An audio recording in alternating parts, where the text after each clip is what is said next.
Rahmi Pak, mungkin karena situasinya masih situasi Lebaran ya, khususnya situasi silaturahmi kebangsaan Pak, yang dilakukan oleh Mas Didit putra Bapak kemarin kepada sejumlah presiden, Bu Mega, ke Pak SBY dan juga Pak Jokowi selama Idul Fitri kemarin.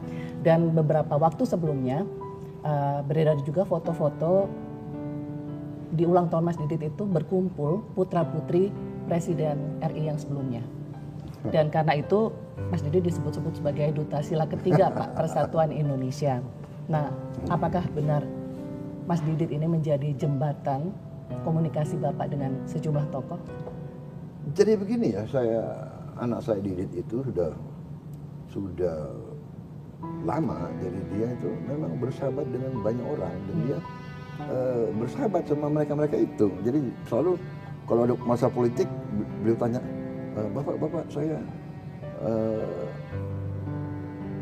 diundang makan oleh si A, anaknya tokoh politik. Gimana Pak? Boleh. Kamu harus bersahabat. Saya ajarin nilai saya. Didit jangan punya musuh. Cari kawan. Siapapun kawan, gak ada urusan. Mau partai mana, gak ada. Kalau dulu bapaknya gak suka sama saya, gak apa-apa, kamu bersahabat sama anak. Jadi dia kemarin, dia baik sama anaknya Anies Baswedan. Dia baik itu semua. Ya kan, dia... Kalau nggak salah yang merancang gaun pengantinnya anaknya Anies Baswedan, Didit ya? Nggak dibayar lagi. Tapi berarti ini inisiatifnya Mas Didit sendiri? Inisiatif dia, tapi dia selalu nanya saya, Pak, saya mau ke rumahnya Bu Mega. Bagus, silakan. Saya mau telepon Pinka, jadi teman dia kan, putrinya Mbak Puan. Monggo, silakan. Mas Didit cerita nggak Pak, apa yang diobrolin dengan Bu Mega pada Bapak?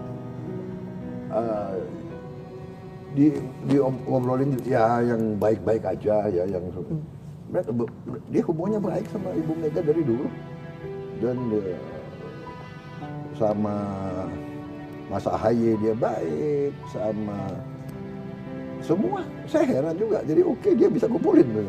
Yang aku nggak bisa kumpulin, dia bisa kumpulin. Dan dia ada nakalnya.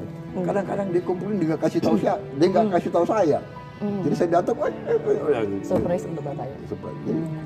Jadi saya kira itu bagus. Saya mengatakan, ya lawan politik Bapak itu bukan musuh Bapak. Apalagi dari masalah kamu. Ya, kamu harus baik sama semua. Berbeda itu bagi saya biasa, ya kan? Benar nggak? Orang kita bertanding kan. Saya ini dulu ya waktu muda ya suka bela diri kan. Kalau masuk matres itu kan pingsan juga kita, ya kan?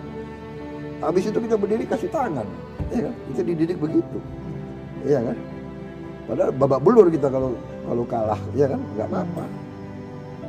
Ya kadang-kadang, tapi saya senang dia nangkep itu. Ya, saya nggak apa-apa. Saya bilang, Bapak suka kalau kamu bersahabat sama siapapun. Ya begitu. Jadi boleh nggak saya diundang sini? Boleh nggak? Boleh. Nggak ada masalah. Ya. Dan itu ditanggapi baik kan oleh semua orang menurut saya. Ya. Kadang-kadang ya aliran kita keluarga, saya masuk keluarga saya loh, yang dulu-dulu itu. Begini.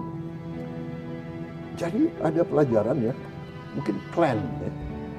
Klan ya. Dulu bapaknya dia nggak sopan sama bapak kita gitu. Ada kan? Sering begitu kan? Dulu dia tidak sopan sama dulu dia gitu. Ya kan? Kalau saya bilang udah nggak apa-apa, ya kan? Dulu sekarang mungkin juga umpamanya kita berbeda pendapat ya. Dia nggak suka sama saya nggak suka sama dia, tapi dia nggak suka sama saya, mungkin saya juga ada kesalahan mungkin, ya kan? Namanya anak muda, bener nggak? Kadang-kadang saya sembrono juga gitu loh. Karena saya ini banyak pendidikan di barat kan seperti itu. Ini contoh saya cerita ya. Jadi satu saat saya letnan Ada komandan saya di depan kasih briefing. Saya di belakang, saya duduk begini. Kan di barat biasa kan? Iya. Saya di sekolah waktu itu duduk begini. Nggak dimarahin guru saya waktu di Inggris. Tapi untuk komandan saya yang orang Jawa, Letnan Prabowo, kamu yang benar. Siap. Nah, itu loh. Jadi bukan niat saya, tapi dia udah tersinggung gitu. Hal-hal kecil seperti itu. Kadang-kadang umpamanya anak muda tolak pinggang. Di budaya barat itu tolak pinggang nggak apa-apa, ya kan? Dengan orang Indonesia senior, mana tolak pinggang, ya? Kira-kira begitu. Jadi 1000 kawan terlalu sedikit, 1 lawan terlalu banyak. Kunci yang saya belajar sekarang adalah kunci keberhasilan kita menghadapi krisis adalah kerukunan. Apakah kerukunan itu berarti tidak boleh kritik, tidak boleh koreksi? Enggak, silakan.